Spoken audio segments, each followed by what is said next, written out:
Okay, we have reserved some time to close up this conference with a panel discussion on the issues that have been raised in this conference, and I'm very happy to chair this session. As Susan said, I'm the director responsible for research, statistics and planning here at the Center for Pensions, Mikko Kautto. Renzi was very happy about the speakers and about how these different presentations fit together. And I must say I'm happy too. Hope you others are also happy, but I'm very happy about our panel as well. Because we have invited special figures here to discuss these issues. First, the panel title is about how to diminish gender differences in pensions. But as we have heard today, it's not perhaps a pension policy issue. It can be a pension policy issue, but it's very much an employment and labor market issue. It's a family policy issue. And that in mind, we invited just these three figures here. And let me present them. First, we have Anna Rotkirch. She's a family sociologist. She's working at the Finnish Family Federation. She's the director for the Population Research Institute. And she has done research on life courses, family formation, intergenerational relations, etc. So she's very much into these topics and knowledgeable about the role of family policies in the society at large. Then we have Ilkka Kaukoranta. He's a chief economist at the Finnish Central Organization for Trade Unions. And this central organization is very active in all labor market issues. He is probably designing some of the ideas how the blue-collar unions central organization is thinking about employment issues, but he's also been active with family policy, suggesting changes to family policy. Probably both on labor market grounds. And then we have Juhana Vartiainen. He's a member of parliament. He's currently a member of parliament for the National Coalition Party.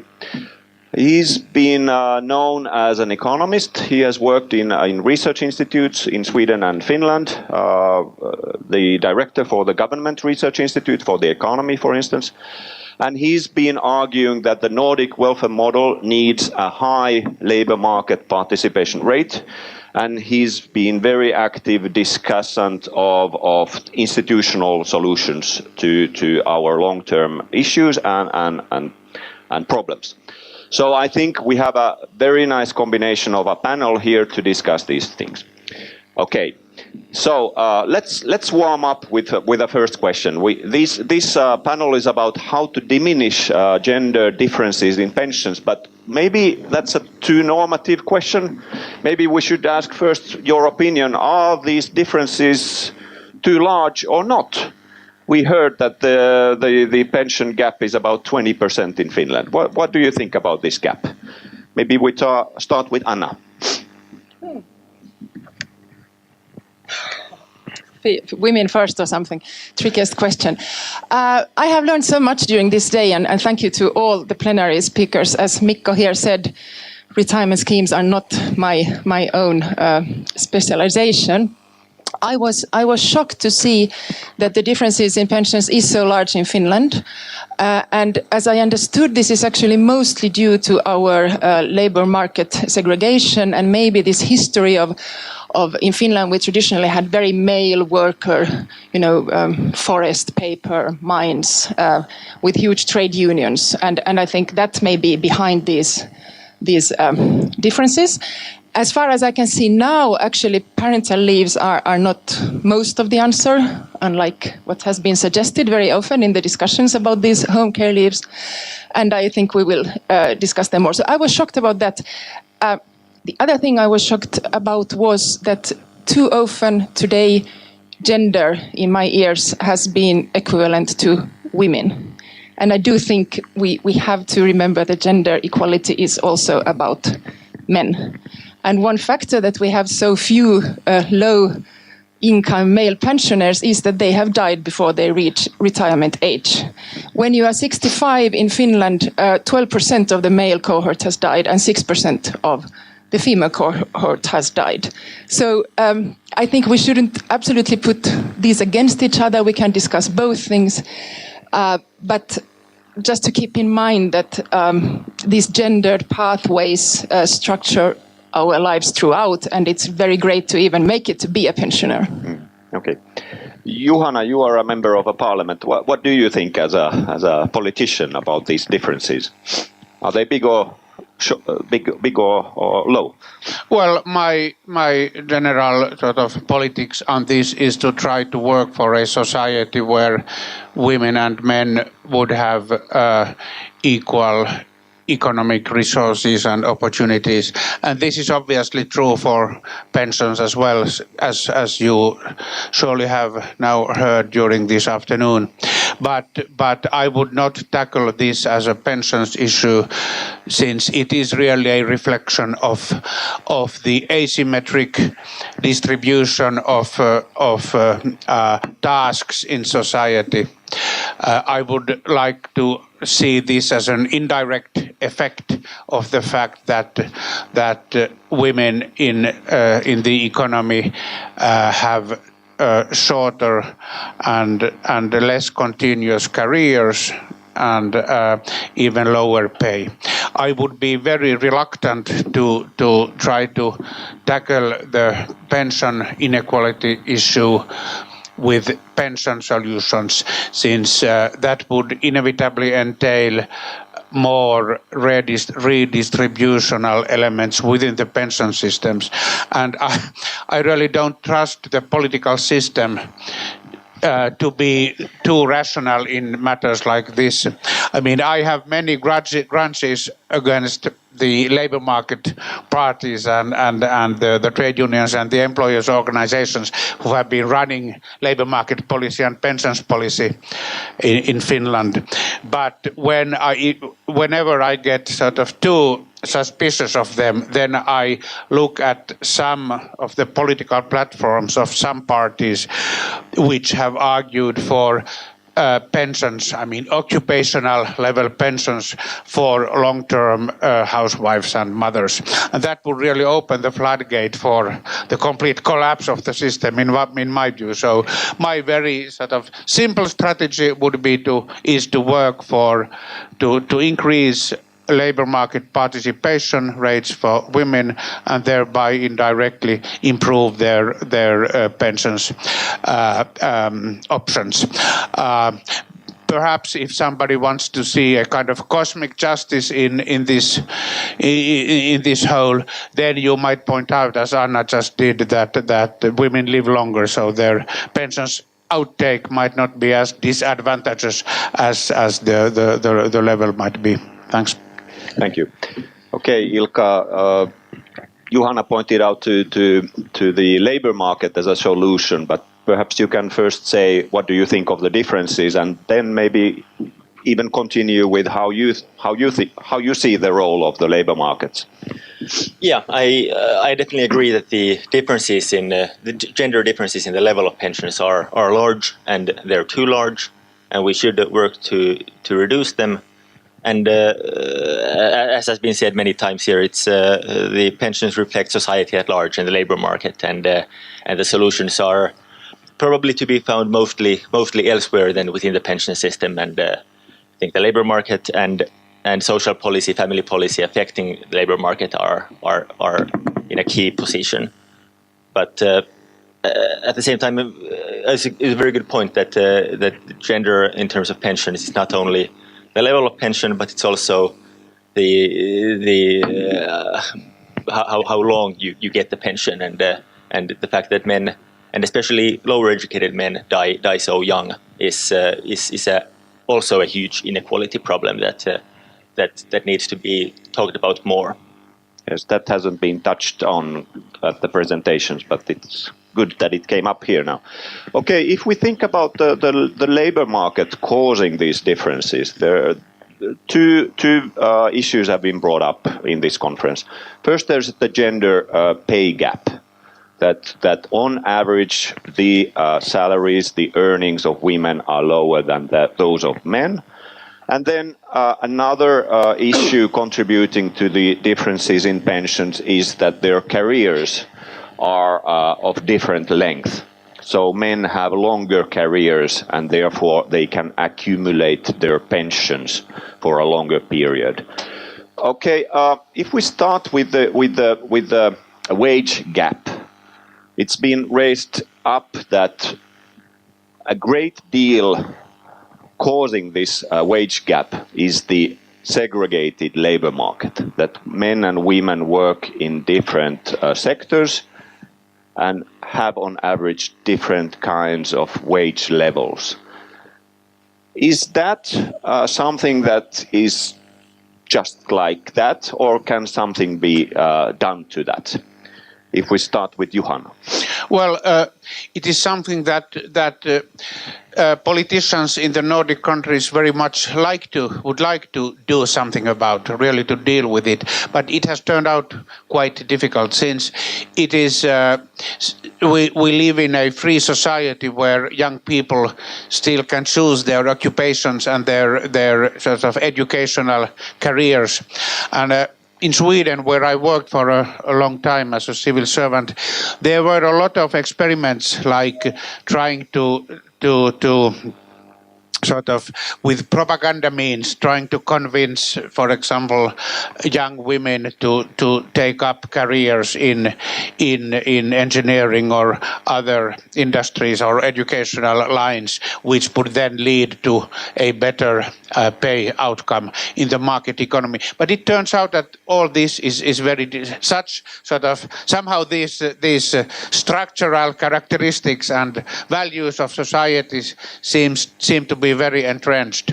And I know, since I before my political career, I was quite involved in economic studies of the gender wage gap.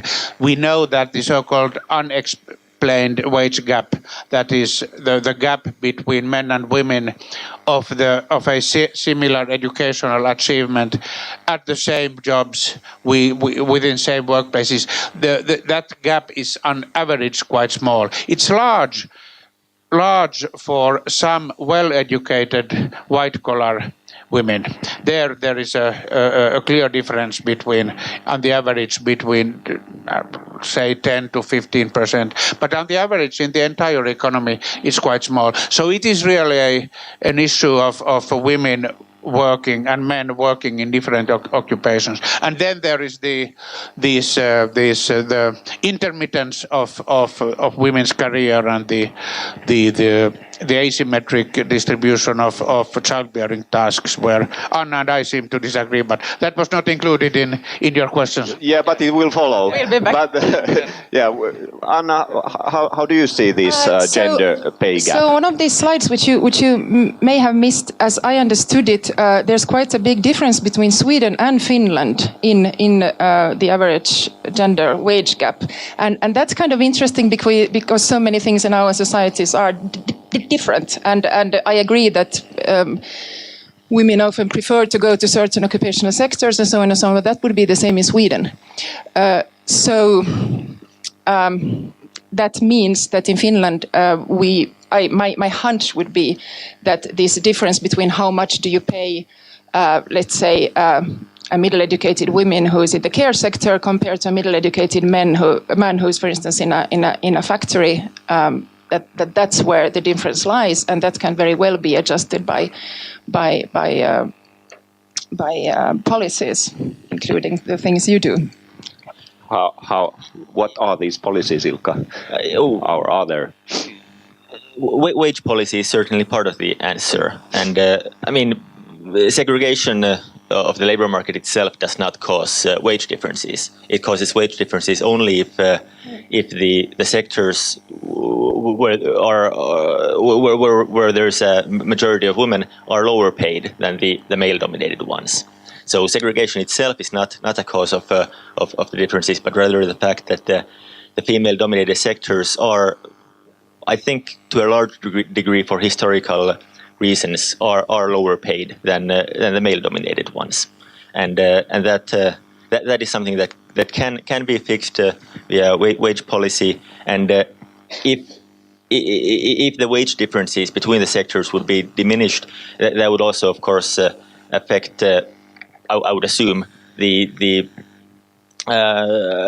incentives for men to move to these sectors. If they were no longer low-paid sectors, but rather decent-paying jobs, then the sort of care jobs and others would be more appealing to men as well. But this, I think, the question of segregation it's important in itself as well, in terms that a deeply segregated labor market sort of pushes people to a narrow social norm and reduces their opportunities to do what is best for the individual. And I think that sort of propaganda that Juhana mentioned, that sort of tries to push the boundaries and nudge people of all genders to all sorts of jobs is valuable, and I can definitely see the difference when looking at children's programs on Pikku Kakkonen. Based on the role that women have in the program, you can somewhat guess if the program is made in this decade or the previous ones. There is a vast difference in the way the women are pictured in children's books and children's shows, and I would be surprised if that sort of you can call it propaganda, if that would not have an influence in the long term. Okay, that's the effect of the culture and social norms then again. Okay, sure. Well, I mean, what you say reflects this perennial optimism of the trade unions and of some politicians who think that you can just by sort of centrally regulating means, like in a planned economy, that you can adjust relative wage differentials in an economy. You can perhaps do that to some extent. You can argue for higher wages and salaries in the public sector. This turns out very difficult in times like these, when aging already sort of hampers our ability to finance our sort of public undertakings. But basically, we should not forget that the labor market is a market where labor inputs are sort of traded, bought and sold, and you can sort of steer that by such central means. Perhaps to some extent, but not very much. In Sweden, I guess that was in 2008 or 2009, there was an implementation of a collectively agreed wage and salary round, like they do every third year in Sweden. And in this round, there was a special agreement on higher pay increases for those sectors where the share of low-paid women was high. So the higher was the share of low-paid women within a bargaining sector, a sort of trade union sector, then the higher was the collectively agreed pay increase. And that had an effect on the gender pay gap for the first year, and when that was carried out. But then when we looked by econometric methods, we look at the outcome, then 3 or 4 years later, then that effect from the gap to the gap had completely disappeared. So there is something sort of perhaps fundamental and deep with these market forces who sort of which push for the current outcome. So you should really be careful before you really promise that you can in a fundamental way address these problems with wage policies. I believe that the key to a better outcome is a more symmetric distribution of the family tasks and parenting, and then the labor market to a higher extent than you want to believe, perhaps, is a reflection of those tasks. That's like Simone de Beauvoir, whom I read when I was a young guy. He said that once we can stop having children, then we will be on equal footing with men. Well, Oh, yes. Okay, Anna, let me cut you for a moment. Okay, so we've discussed now the possibilities to think about wage differentiation, and there may be some optimism with Ilkka and some more pessimism with Juhana, but let's move to the other issue, and that was the length of careers, where the breaks are very important. It was a really striking figures Kati gave us about how parental leave and home care allowance periods are divided currently between men and women in Finland that do contribute to the length of careers. So let's talk about that. And Anna, you are the first to continue. Yes. 2 points. Firstly, I really think it's a shame if our parliamentarians haven't understood what is going on with our childbearing landscape. Because we really have now a dramatic transformation. This is related to the Simone de Beauvoir thing. I agree with many things that has been said about the problematic aspects about the long care leaves. But in Finland, we have always had a very high variation in childbearing, which means we have historically have many childless individuals for various reasons, and quite many families with 3 or more children. Now, these are typically the families with more traditional gender roles and where women stay at home for longer times. In these families, more than half of our children are born. So these 30% of women produce over 50% of the children.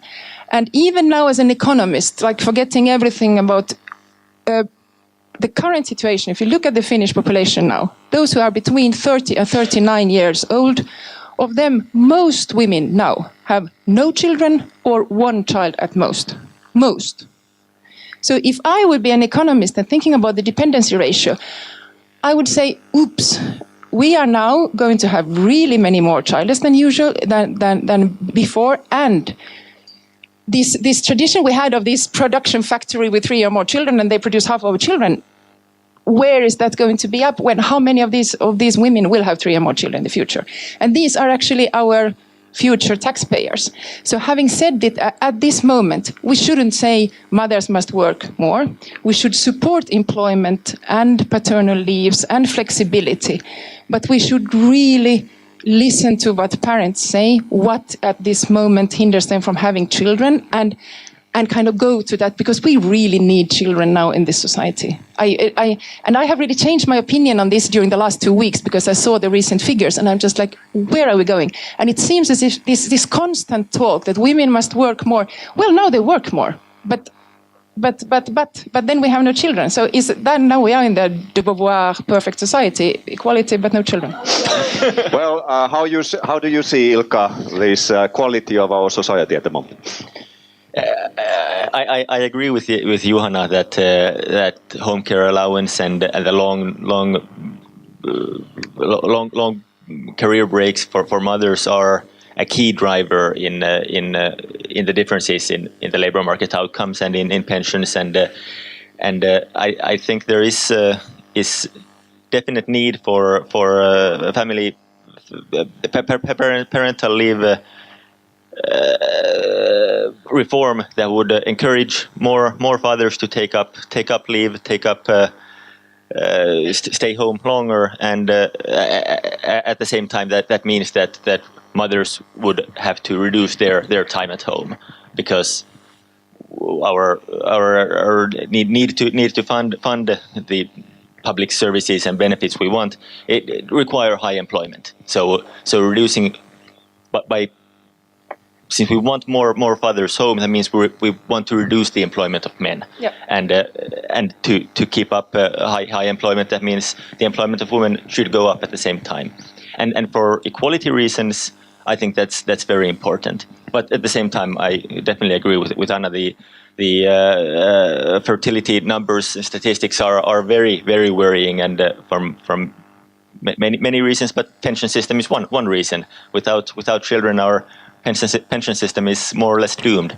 But my understanding is that there is actually quite little that we can do about fertility in terms of family benefits. That the response is not so clear cut.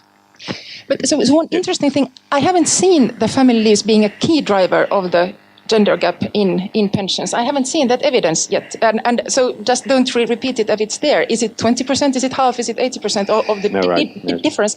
And childless women in Finland earn less than mothers. So if it would be the key difference, they should earn more than other women and have higher pensions, but that's not the case. Okay. We probably need to wait for the research to be finished, but that is one of... Okay, Juhana, please comment.